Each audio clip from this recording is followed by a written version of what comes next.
morning, good afternoon, good evening, ladies and gents. This is about Casanova from Orlando, Florida, on this awesome international podcast, Good Wine and Great Laughs. The podcast for wine lovers, summer movies, reviews, and hot topics discussion. So if you're new to my YouTube channel, ladies and gents, that's what I do. And I also like to thank you and welcome my new subscribers that came into the Casanova this past week. I appreciate your support.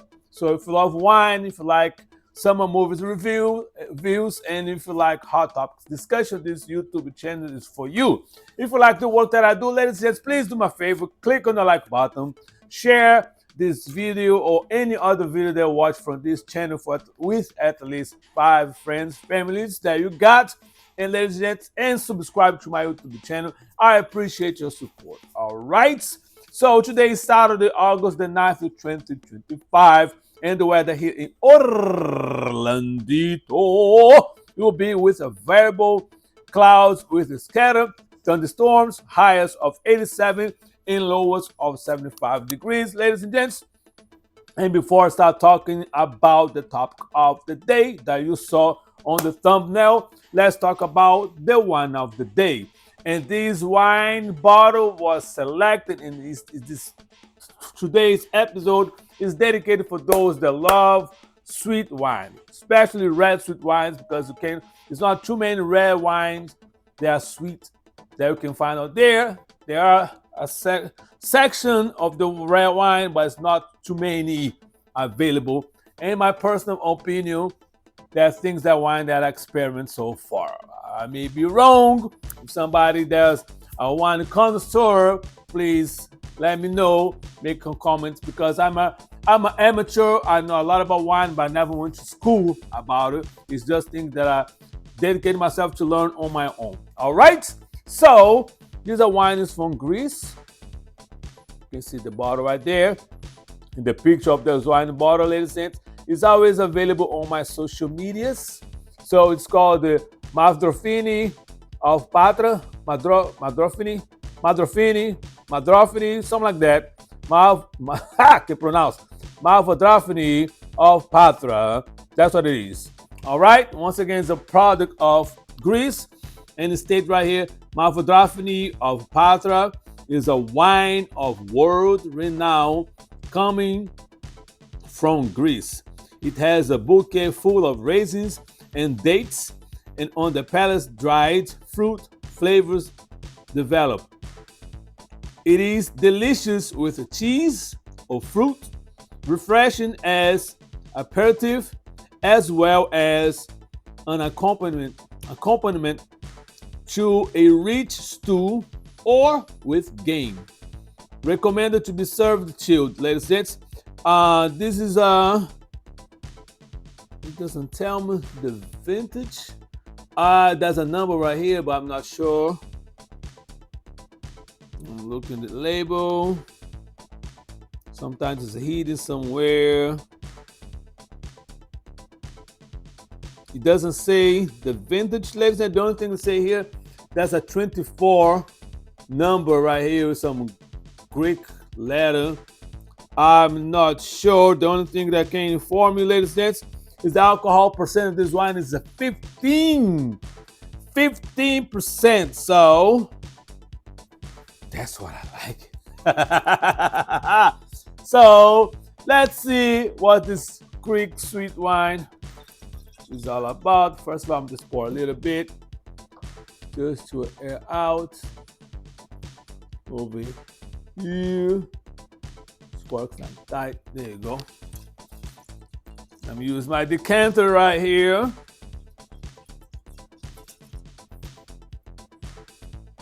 And let's put this wine to the test.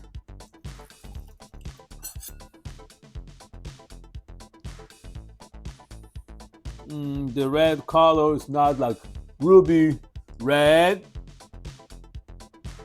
but it's a nice one.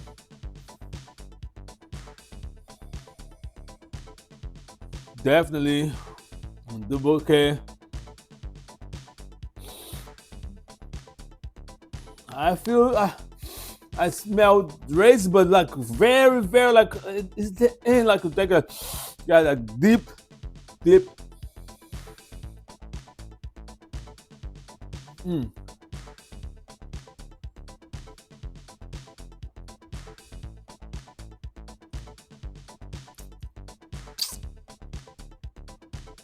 Ladies and gents, this wine is sweet, but in my personal opinion, it's not like sugary sweet. If you know what I'm saying, like it's not like super sweet. They're like, oh my God, I feel like I'm drinking molasses or something like that. It is sweet. It is, since it's a 15% alcohol, you gotta be careful. You're gonna think, oh, it's so sweet. It tastes so good. Let's keep drinking, bitches. Ooh la la. And all of a sudden, you try to get up of your chair. And everything is gonna be spinning. So you need to be careful with this wine that has a high percent of alcohol. Even for me, I make sure that I'll be drinking some water with, and definitely you're going to have something to eat. So I got my popcorn ready because today, ladies and gents, this is season 11, episode 2, and today's topic we're going to be watching a couple videos, and I want to first of all give credit to my man Roland Marley Unfiltered. As well, the MSNBC News. These are the videos that I got from that we're going to be watching with me while I keep drinking this wine and eat my popcorn over here. So, enough talking. It is showtime.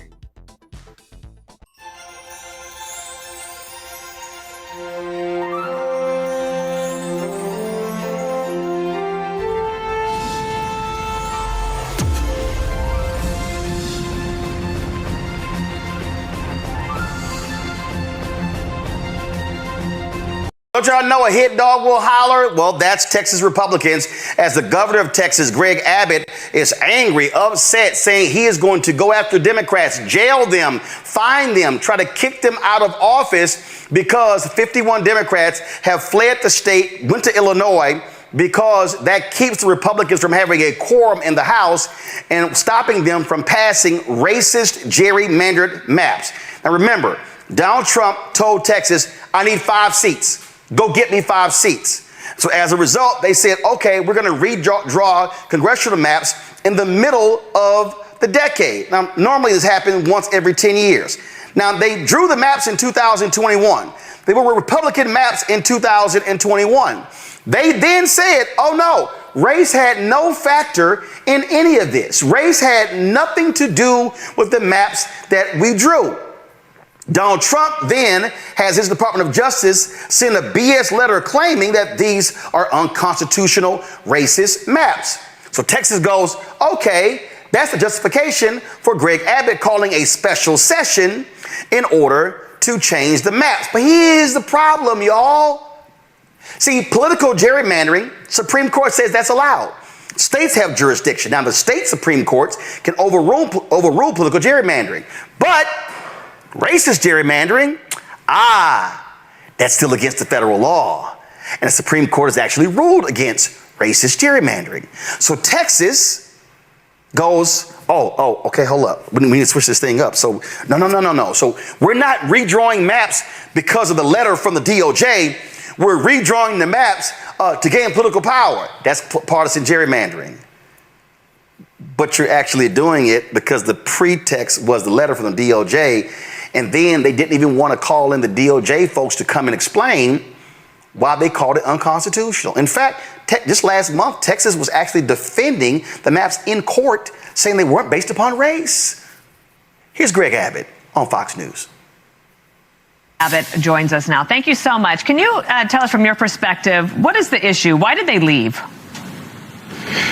So they're leaving, and they've left because they're very un-Texan. Texans don't run from a fight, and there's a fight going on in the legislature right now about redistricting as well as other things. But I'll make 2 quick points, Dana, about this. For one, to run to states like New York and Illinois to protest redistricting is kind of like running to Wisconsin to protest cheese. It's just kind of outrageous. Those are New York and Illinois are two hallmark states that have already done redistricting to eliminate Republicans. But the second thing is far more serious, and that is what these Democrats have done. Just a small fraction of them were needed to break a quorum, and that small fraction is holding hostage legislation in the state of Texas where we will be able to provide assistance and reform for all of the victims of that horrific flooding that we've had in the state of Texas. Our fellow Texans are being let down and not getting the flood relief they need because these Democrats have absconded from the responsibility, and I believe they have forfeited their seats in the state legislature because they're not doing the job they were elected to do. Governor. So they left, and you're saying Texans are not getting the flood relief they deserve. 130 people died as a result of floods. So please explain to me, Greg, why did you make redistricting, racist redistricting, the priority? Right. And not flood relief. Exactly. Do y'all see how the story just got, let's switch it. One of the state reps joins us right now, Charlene Johnson, along with Cliff Albright, co-founder of Black Voters Matter. Representative Johnson, I want to start with you. Let's just be abundantly clear with here. You don't have to say it, I will. Texas Governor Greg Abbott is full of shit. Right. That's what he is, okay? The Republicans are doing this because Donald Trump ordered them to. And if Greg Abbott had any guts, if Greg Abbott had a spine, he would have told Trump, hey, you my man, but go sit your ass down. We drew the maps. Race wasn't a factor, so we're going to reject your argument with this DOJ letter. Everything you're seeing, the pretext of this was the letter. But here's what's so stupid, Representative Johnson. If they just never sent the letter and just did it for political reasons, it would make sense. But they are specifically targeting 4 black members of Congress and Latino. These are racist maps with racist intent. And what they don't want, that's why I wore the color of change shirt, voting while black. Right. Right. You're exactly right, Roland Martin. Thank you for having me on. And the seats that they picked out, they were not just picked out randomly.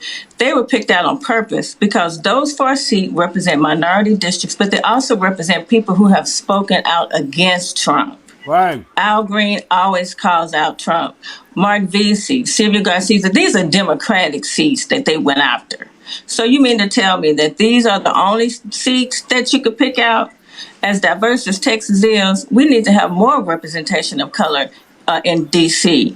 So what this is, Greg Abbott calling us, that we left our jobs. We were the ones who were fighting for the flood, the flood issue, the flood bills. He didn't bring this up until after we left. His priority was to do this map. We've been down there 2 weeks, and we have not discussed maps on that House floor. We've only had the hearings for the maps, that they wouldn't even show the maps to the people who were coming until after they had a public hearing. And how shady is that? Right. So they wouldn't show the maps. And again, now they're trying to sit here and flip it.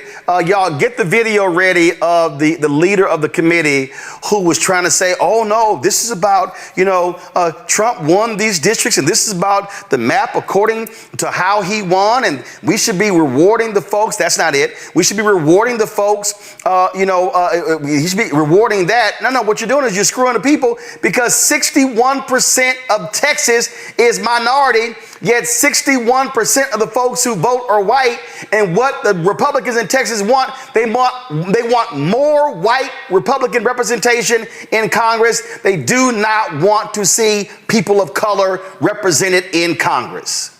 Exactly. Trump is afraid of the blue wave in 2026. So he wants to try to cheat his way to not lose his power in the House by asking Texas to give him more seats. Now, he's just going to come and ask for it. Instead of Governor Abbott saying, no, we need to focus on the families who had lost loved ones in the flooding. No, he bowed down to Trump and he just handed us over to him. So don't say that we didn't do our job when he failed to do his job to protect Texas from President Trump. Cliff, I want to bring you in here, and I need people to understand, Cliff, this is a direct attack on black people. Texas has the most eligible black voters of any state in America. This is white conservative Republicans saying we do not want black people in Texas to have fair representation in Congress. Exactly. You're absolutely right, Roland. And first, let me just say to Representative Johnson and to all the other, reps, thank you. Thank you for showing the kind of fight that, black folks across this country, progressives have been wanting to see at the national level. And so thank y'all so much. We're pleased to have supported the Texas Dems when they did this back in 2021 over voting rights. At that time, they were right then and they're right now. They were courageous then and they're courageous now. So yes, this is definitely an attack against black voters. Just as much as it's an attack against black representatives. We saw this back in 2022. Part of what they're hoping on is they know that this isn't legal, but they hope that they can do it and just make it happen in 2026 before all the litigation and court cases takes effect. That's what happened in 2022. What happened when Congress shifted? It was because of gerrymandering that took place in Louisiana, in Alabama, in Georgia, in Florida. That's what made up that difference, that 4 or 5 seat difference back in 22. It was strictly off of racist gerrymandering. They're trying to do the same thing. Even if it doesn't last past 26, they know that the damage would be done. And then once you get somebody in there, it's hard to get them out.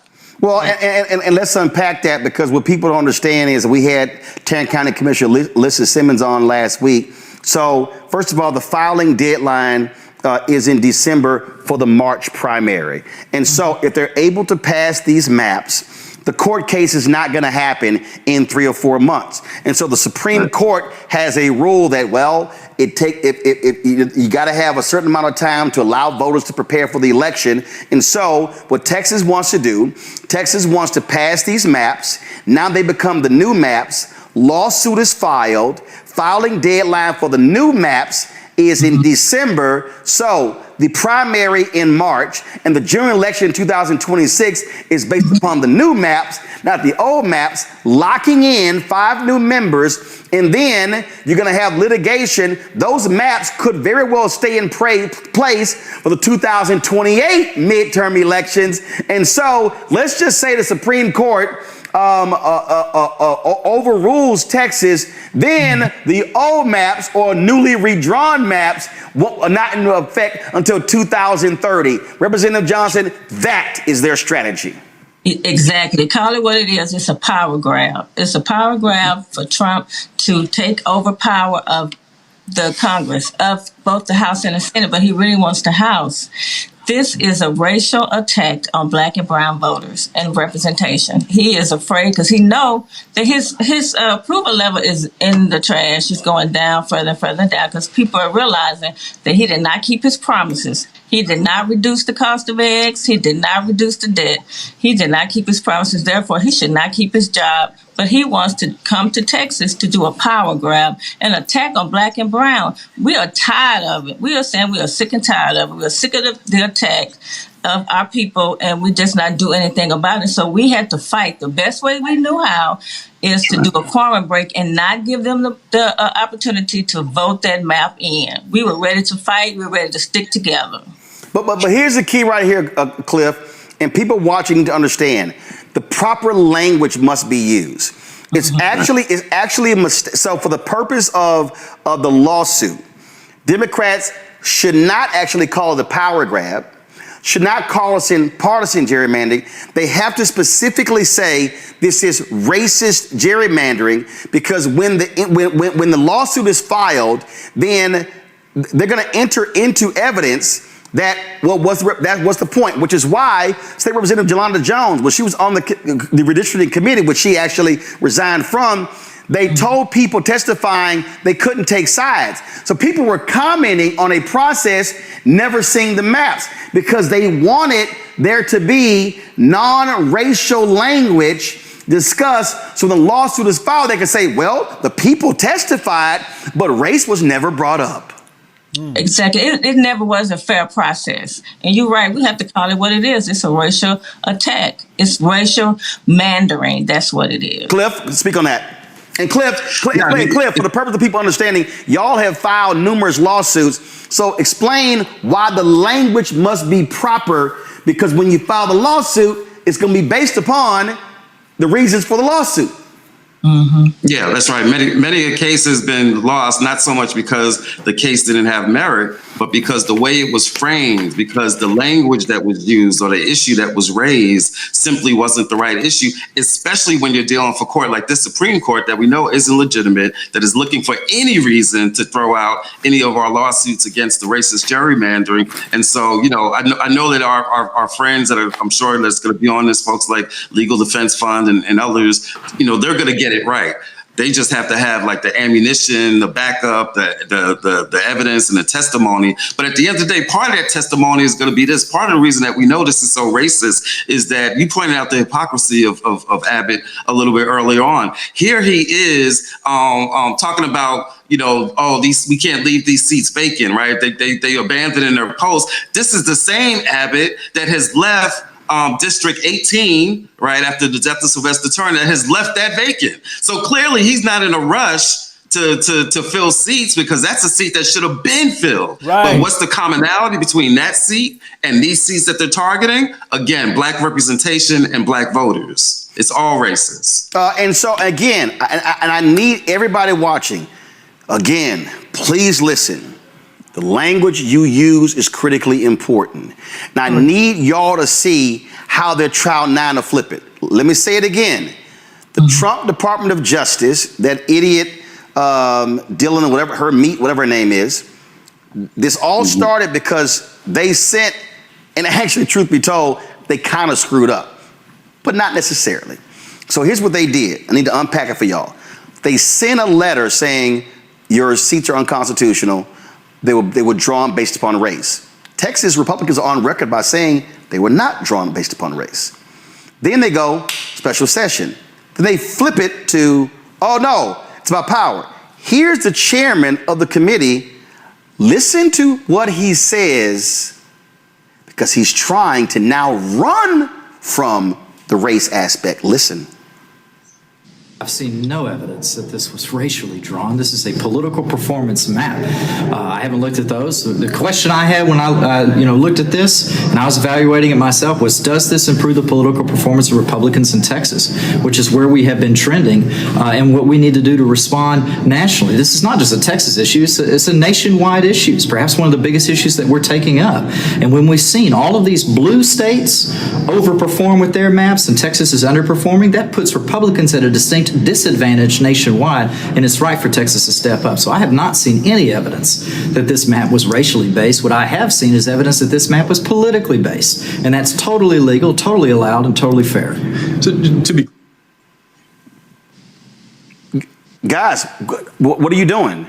Go back to the video. Thank you. As a pretense to kick off this process, you're saying this was about politics. This is about political power. I disagree with the assumption that this process had anything to do with the DOJ letter. Yeah, they sent a letter, but as you know, the proclamation called us in to do congressional redistricting. And we did congressional redistricting when we passed HB 4 based off of political performance. So, frankly, don't care what the DOJ letter said. And I think it's pretty clear that no one does on the prevailing side of this bill. So this bill was not based off of that DOJ letter. This bill was based off of improving political performance. Johnson, that's absolute total bullshit. This all started based on the letter. The letter, because no constituent asked for that. The letter is what started this process, and Department of Justice is run by Trump. So yes, that is absolutely a false statement that he made. This is definitely based on the Department of Justice letter, and it's definitely based on race. They said it in the letter. They can say what they want on that press conference. And here's what's crazy. This right here, Cliff, this is the proclamation issued by the governor. Legislation proposing a constitutional amendment allowing the Attorney General to prosecute state election crimes. Legislation that provides a revised congressional redistricting plan in light of constitutional concerns raised by the Department of Justice. The governor, in declaring the call for a special session, cites the letter. Now the committee chair is like, yeah, that ain't had nothing to do with this.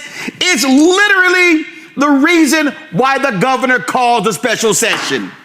Exactly. Right. It's black and white. Right. Cliff? Everything they say and do is a lie, and and they act like we're not in the age where like we there's things in writings, there are things in photographs, there's videos like the video that you just showed, and so like they just expect that they just go into court and just be able to lie. But again, part of why they're doing this is because they're counting on some illegitimate court at some point. Maybe it's a Judge Eileen Cannon. It's not going to be her. I don't think this is her district, but maybe it's another judge like that, right? But maybe it's a judge like what's the name that just got approved, Pirro from Fox TV. Maybe it's the corrupt Supreme Court. They know they don't have the law on the side. They know that it's racist. They know that there's all this stuff that contradicts them. But they're still going to try to get away with it. And again, I just want everybody to understand, right here, look at the date in the top left corner, July 9th, 2025. See right here, in testimony whereof, I have hereunto signed my name and have officially caused the seal of the state of Texas to be affixed at my office in the city of Austin, Texas, this the 9th day of July, 2025, Greg Abbott. That was on July 9th. What happened on July 7th? Right here, U.S. Department of Justice, Civil Rights Division, a letter to Greg Abbott and Ken Paxton says, RE, unconstitutional race-based congressional districts. This letter will serve as formal notice by the Department of Justice to the state of Texas of serious concerns regarding the legality of 4 of Texas' congressional districts. As stated below, congressional districts 9, 18, 29, and 33 currently constitute unconstitutional coalition districts, and we urge the state of Texas to rectify these race-based considerations from these specific districts. And Representative Johnson, the Republicans in Texas are on record as saying, no, we did not draw these districts in 2021 based upon race. So, Chairman, how can you say you didn't draw them on race in 2021? You were defending the districts in court. They send a letter now based upon race. The governor cites the race, but then you go, oh, no, I don't care what the letter says. Exactly. That's what they do. They lie to get what they want, and they will attack us to get what they want. Well, that's exactly. I just want to add. Go ahead, Cliff. Final comment. Just real quick, and I know that you put it in this context and throughout all the coverage that you've been doing on this, and you've been doing an amazing job. But there might be some folks listening, or maybe that'll see this clip and they'll hear all this Texas stuff and the letter from the Texas governor and all that stuff, and they'll be thinking that this is just a Texas issue. And I just want to connect the dots the way that I know that you always do, because we need to be clear. Everybody across this country, particularly every black person across this country, I don't care what state you live in, this is our issue. This fight is our fight. These legislators that have courageously left the state, there are reps too, right? Because what's at stake is control of this Congress. I don't care what the issue is that you care about. If you're upset about, there's all these students that are going viral because they don't have no longer have the student aid to be able to go to college that's starting this month and next month. If you care about education, if you care about student aid, if you care about the fact that black unemployment has just reached its highest point since COVID, if you care about any of these issues, if you care about folks being kidnapped off the street by, people in mass, so-called ICE agents or vigilantes or whatever they are that are in mass. If you care about any of these issues, then you need to be caring about this fight. And you need to be caring about these Texas Dems that are fighting this good fight. Everybody needs to be involved in this issue. Everybody needs to be reaching out to their elected officials, especially if you live in one of these states that can use the nuclear option, whether it's California, Illinois, or New York, or New Jersey, or Maryland. Everybody needs to be involved in this fight and making a call to your elected officials somewhere, because this issue is not just about Texas, right? We want our fam in Texas to get the representation that they deserve. We want that, but we also need to be clear that this affects every one of us. And Representative Johnson, last point, you got the governor sitting here threatening this little nonsense here. He says this amounts to an abandonment of forfeiture of an elected office. Hey. He's saying he's going to have folks arrested. If the House reconvenes at 3 p.m., he's going to call for the Attorney General to remove the missing Democrat from membership in the Texas House. In that opinion, the Attorney General considered whether Texas law allows for determination that the legislator has vacated office. All of this is so bullshit. He literally has no legal ground to stand on. This is nothing but bullshit from Greg Abbott to fire up his little Republican base, and he knows it. And guess what? If he attempts it, y'all are going to court anyway, and the courts are going to sit here and stay it, so you can't remove anybody. So, hey, knock yourself out. Are y'all prepared? Because again, deadline is December. The reality is, y'all got to hold out for 4 months. Are y'all prepared, 51 Democrats, to hold out, to not be in the state for 4 months? Well, Roland, we are doing everything we can, and yes, we are willing to fight this fight. We want to fight it to the end. We are taking it one session at a time. This session ends, and he could call another session if he wants to, which he probably will. We are in it for the fight. We are not afraid. We are not afraid of the warrants. We were not afraid to leave the state. We are just sick and tired of being stepped on for them to have more power. So we're here. We're here for the fight. We're here for it. Come and take us. All right, Representative Johnson, I appreciate that. Cliff Albright, appreciate it as well. Thanks a lot.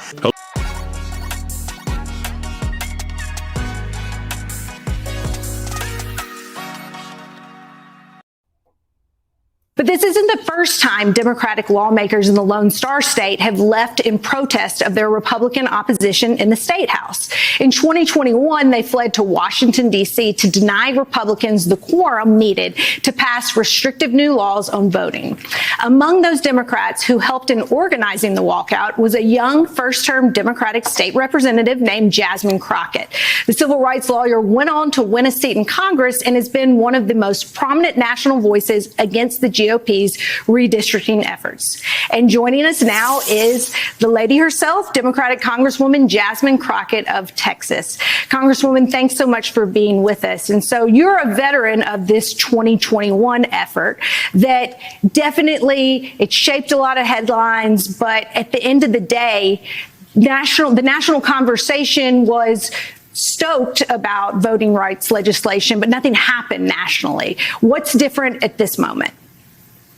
Yeah, so thank you for talking about what happened in 2021. I was listening in as you were talking to the Rev, and you mentioned the John Lewis Voting Rights Advancement Act, as well as we were fighting to get the Freedom to Vote Act passed. Ultimately, obviously, this was the decision that came down to whether or not Congress was going to do so.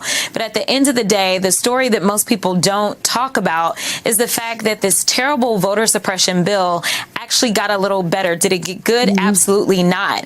But they absolutely wanted to take away souls to the polls. There was a benefit to shining a light on what it was that they were trying to do in the dark in Texas. So unfortunately, we've seen our numbers fall now that they have these voter restrictions in place. But I do think it's important for us to have the conversation around the fact that this is bigger than Texas. This isn't just about the 5 seats in Texas. This is about a power grab. It is about basically setting the tone for what Donald Trump will try to do throughout this country so that he can suppress the voices of black and brown folk just so that he can stay in power. Congresswoman Danny Savalas, you organized a walkout yourself in 2021. Are you concerned that repeated walkouts could backfire politically, painting Democrats as obstructionists rather than standing up for voting rights? Absolutely not. Unfortunately, as you also heard from the Rev, there are so many people that feel like the Democrats have not been fighting hard enough. Well, I am here to tell you, as you've already stated, I have been a loud voice of opposition to this regime thus far. We have some of the best fighters that you can find right there in the state of Texas. And so now it will be interesting to see some of those new young voices that will be introduced to the nation as they talk about why it was so important to do this and deny the quorum as they continue to go after our voices in a majority minority state, and they are continuing to suppress them systemically. And we know that the Supreme Court now is going to take up a Section 2 case, and we know that Section 2 is basically the only section we really have left of the Voting Rights Act. Congresswoman, hi, it's Molly Jong-Fast. I was wondering if you could talk about about what there's a lot of stuff going on in the Texas House and the State House, a lot of drama. We see there's going to be drama with the Senate race, the Cornyn Senate race. The Republicans are actually really fighting with themselves, too. I wonder if you could talk to us. Yeah, I mean, just unbelievable stuff. I wonder if you could talk to us about sort of what's happening there and a little bit about the other people in the Texas House who are, how are they feeling heading to Chicago? Have you been talking to them? Yeah, so about my former colleagues, I am so excited. They worked really hard, and unfortunately, it is so clear, just like the Republicans on the federal level, they are not interested in doing what's right. They are interested in serving one person, and that's Donald Trump. Unfortunately, they could care less what their constituents say. We know that they had all of these town halls, and I'm calling them town halls because they didn't have the bill. And we know that the vast majority of the people that came out said, don't do this. And then we know that they only had one hearing on the bill, and the vast majority of the people, over 400, registered to testify against this bill, and they only had 48 hours notice to come during a business day to get to Austin and to testify, but they showed up anyway.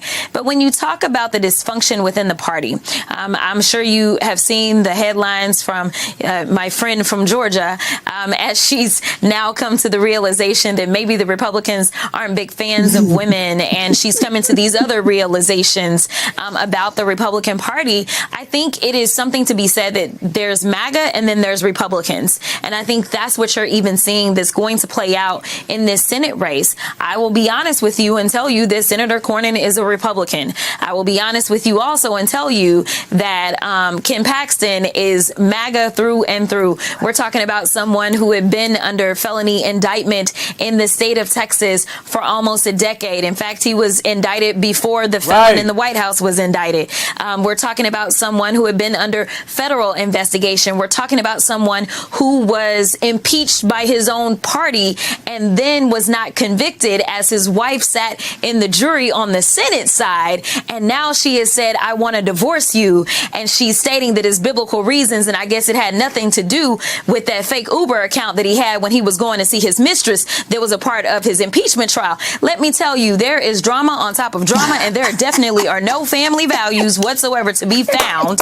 And now we know that this same attorney general has decided that he wants to threaten these lawmakers because they are the real criminals in the state of Texas, not the guy who should be behind bars, but the lawmakers who have decided that in a majority minority state, they should have districts that are reflective of the people so that they can actually be in alignment with our Constitution, because that's exactly what the 15th Amendment was about. I want your take on the direction that this redistricting fight kind of tells us the country may be going. And we understand, we've had conversations with a lot of Democrats. We had Beto on last night talking about the sort of need to fight fire with fire. So if that means California needs to take certain steps, New York, whatever, then Democrats have a responsibility, he and many others feel right now, to do that. But big picture for our country, if Texas goes this way, other Republican-led states try to copy them, and then Democrats run and do their own gerrymanders, where do we land as a country, given just the cultural and political polarization that we already have? If people's representation is taken from them in this way, where do we all end up, you think? Yeah, I don't know where we're going, but right now, all I know is that we've got to do everything that we can to save this country, because right now it feels like we're going to hell, and it doesn't seem like we have a way back. I actually had to leave a congressional delegation trip where we were in, I was in London at the time with the Judiciary Committee, and it is very frightening to see how far, how much influence this terrible regime is having, not just in this country, but on other countries. It is also terrible that our friends don't know if we can be good friends. We know that Canada is upset with us. We know that Mexico is upset with us. So the only thing that I know is that democracy is hanging by a thread, if that much. And so I do believe that we need to do everything that we can in this moment. And ultimately, the history books will write kindly about us. And well, we'll see what they write about the other side. Ultimately, where we go is a matter of Democrats at the heart of who we are. We believe in fairness. We believe in equity. We don't think that those are bad words. And so I think that what you'll see is that if we can get things back on track and we can get the basics back in there. You talk about the Voting Rights Act. Listen, this was reauthorized in a bipartisan way ever since it was signed into law by a Texan in the 60s. It's only now that we are debating whether or not every single citizen should have equal access to representation. Now that is a debate. Now that we've started to see that we are getting more colorful. That's the same reason that we've decided that people should be rounded up and thrown away in random cages and treated as if they are lesser than. It is time to get some humanity back in this country. It is time for us to finally be the beacon of hope that we historically have been for the rest of the world. And if this is what it takes, then this is what it takes. We are in a battle, and we are in a battle, as Joe Biden said when he ran, for the soul of this country. We are fighting for better. And ultimately, once we get the adults in the room to fix everything, as Democrats typically do, then that is when we will hopefully get some guardrails around our democracy and fix the system once and for all. Congresswoman Jasmine Crockett, thank you so much for joining us.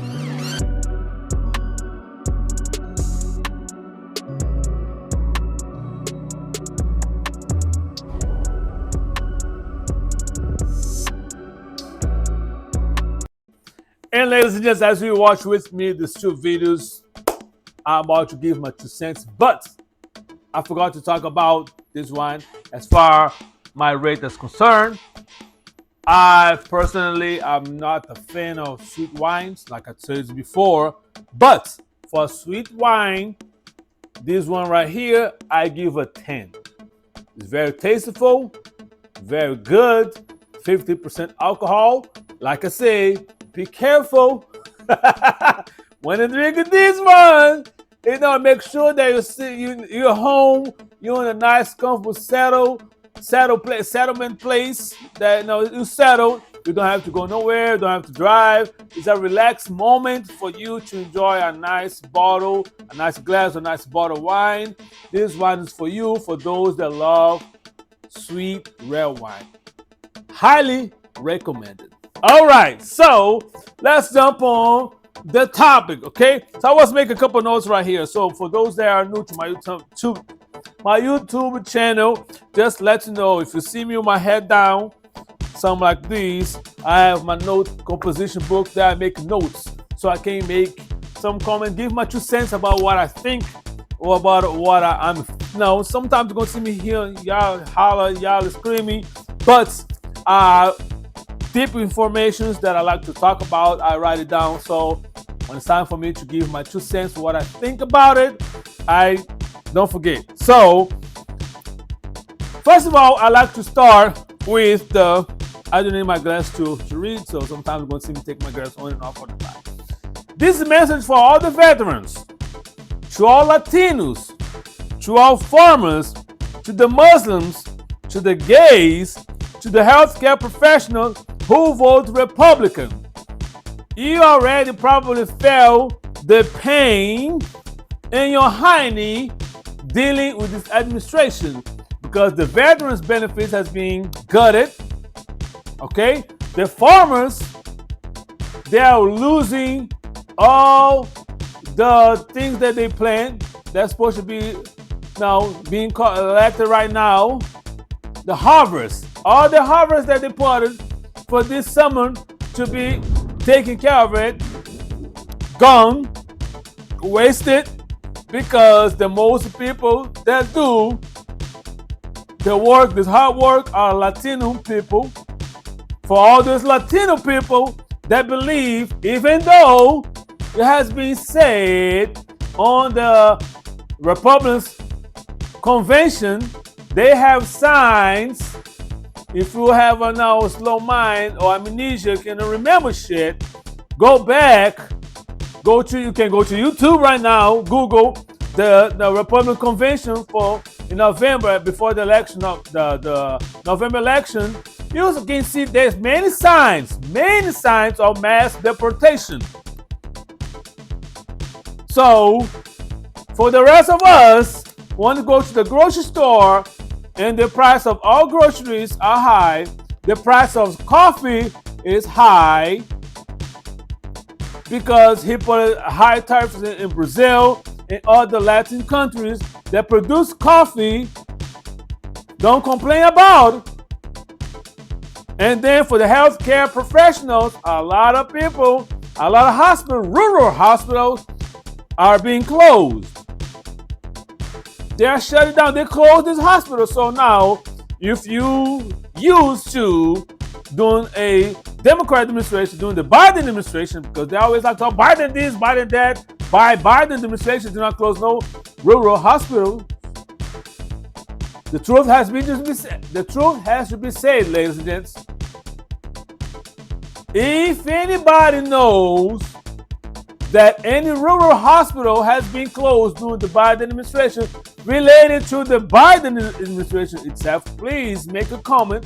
I'm going to do my search. And if you're right, I'm going to just present and say such and such. Johnny say these. I look at it and that's truth. But as far as I know, no rural hospital has been closed due to Biden's policies while he was in the White House. Okay? All these people, and another thing too, especially for the Latino people, if you do not know, right here in Florida, there's a JetBlue charter flight that was full of Cubans. Are you both? Oh, Donald Trump. All Cubans. I have no compassion for those Cuban people that vote for Trump and now your family is being decimated, being deported. I don't feel sorry for you because we try to tell you. And one thing about the Cuban community here in Florida is because they think they are better than any other Latino due to the policy that happened between the 60s. The refugees from Cuba that were coming to America, and due to democratic policies, allowed them to have a lot of stuff that benefit them to come to America. And then generations pass and they think that they're better than anybody else, another Latino that has all the same goals, to live the country that were struggling, they want to be persecuted, to have a better life. But now 2 or 3 generations has passed from that people. Now they think they're better than anybody, so they don't give a damn about it. And they think they're white. They vote for Trump. Now they're crying, oh my God, this is injusticia, this is injustice. Think the policy, no, homeboy, you are reaping what you sow. So I don't feel sorry for the farmers that losing your production, your harvest. I don't feel sorry for you because that's what you vote for. But let's say, oh, did not vote for this. Now you vote for this to happen to other people. That's what they vote for. But now that's happening with you, happening to you. Now you, oh my God, no, homeboy, take it like a champ right now. So another thing too, for the party that always claim that the party of family values, the party of the religion, the party of the Bible, and all that, the party of law and order, the party of the rule of law, that's nothing but bullshit. Because the Republicans and Trump, only thing they care about is money and power. fuck the Constitution, fuck the rule of law, because they don't care about that. This thing that's gonna happen now is because they try to eliminate the minority, like you heard on the video over here. They want to eliminate people. And Texas is full of brown and black people. But on those districts, the majority of the population are brown and black people, they try to get rid of it. So you saw the letter that was presented, signed by the governor, Greg Abbott. That for me, to me, is a piece of shit. So another thing the guy said, like, oh, the representative from the House, the Republican, let's step up the political performance. Like I say, they don't care about nothing but keep themselves in power. Meaning, it's going to be more money from their pocket. It's going to be more money for the lobbyists to get whatever they want to do. They don't care about you, the average people, ladies and gentlemen. Please put something in your mind, in your head, okay? Let me say this real quick. I'm a Democrat. Do I agree with everything the Democrats do? No, I don't. Now, if anything that any Democrat do that's to me is corrupt, is rotten, and is disgraceful, in my personal opinion, this person deserves to lose the political position they have. They are, I believe, that they need to be held accountable for their actions, and I believe they need to be consequences in jail time for them. That's my personal opinion. So let's push a little bit further. Talk about Epstein files. That's a whole lot of people, and now and then Bill Clinton's name is being mentioned about it. Now, my personal opinion, if Bill Clinton has any involvement of going to the Epstein Island and he was having sex, allegedly, if it has been proved that he's been back in the days, he was having sex with minor, young children, minor children, teenage female girl, he deserves to go to jail. No excuse about it. I don't care who this person is.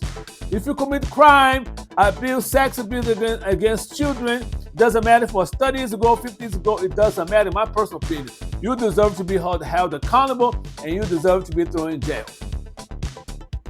So that's the difference of majority of the Democrats, because right is right and wrong is wrong.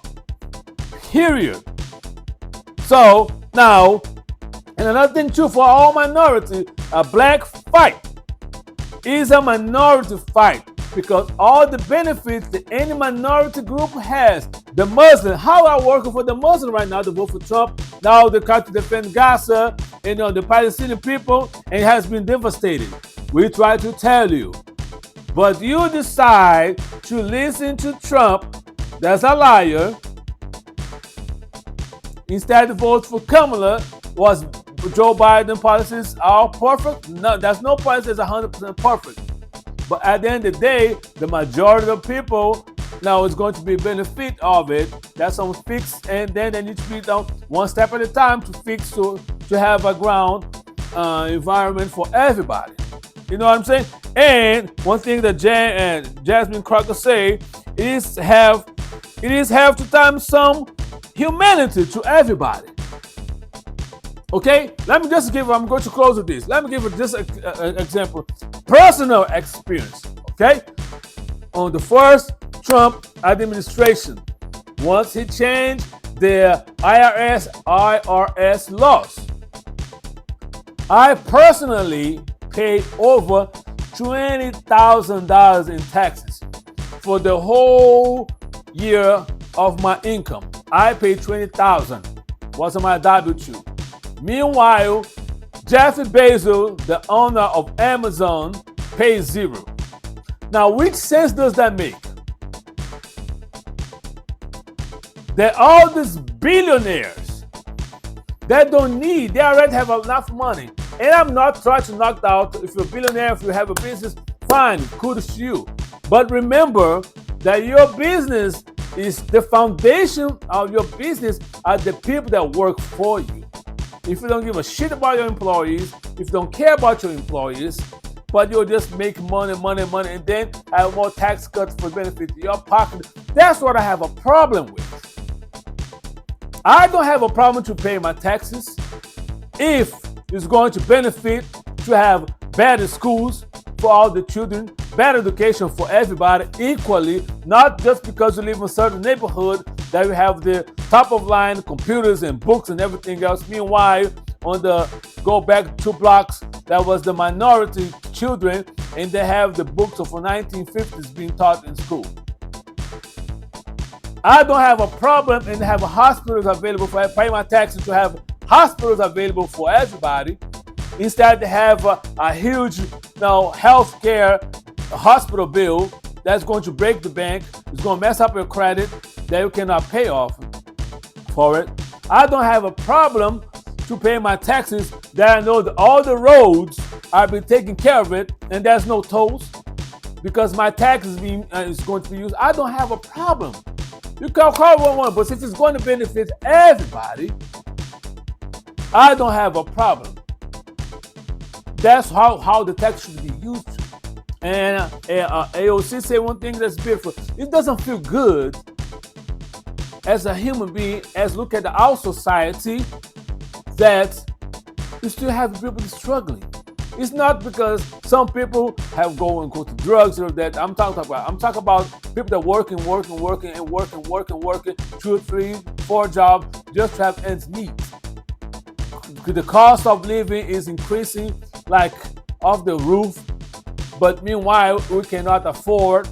The person's tired, cannot afford to have a vacation, to spend some time because work, rent bill, bills, every month I bill, pie in your face, bills, light bill, rent bill, car payment, and health insurance, all these bills. And you cannot have a break.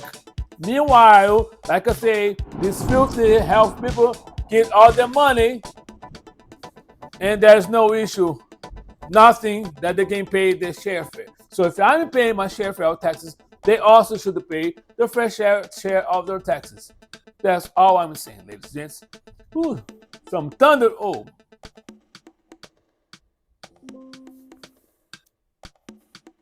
Ooh, got some light here going on. Thunderstorm in Florida. That shut everything down.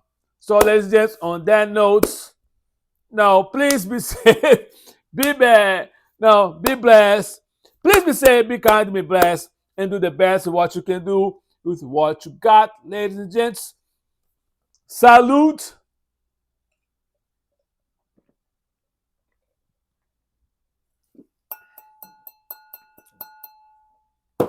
And I'll see you next Saturday with another outstanding podcast. So if you liked this podcast today, so ladies and gents, please do me a favor.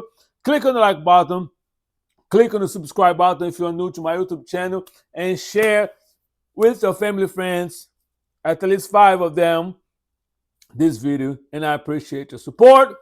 And I'll see you next Saturday. Holla!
Holding my down, sucker rappers get lost. Coming from the bottom, moving straight to the top.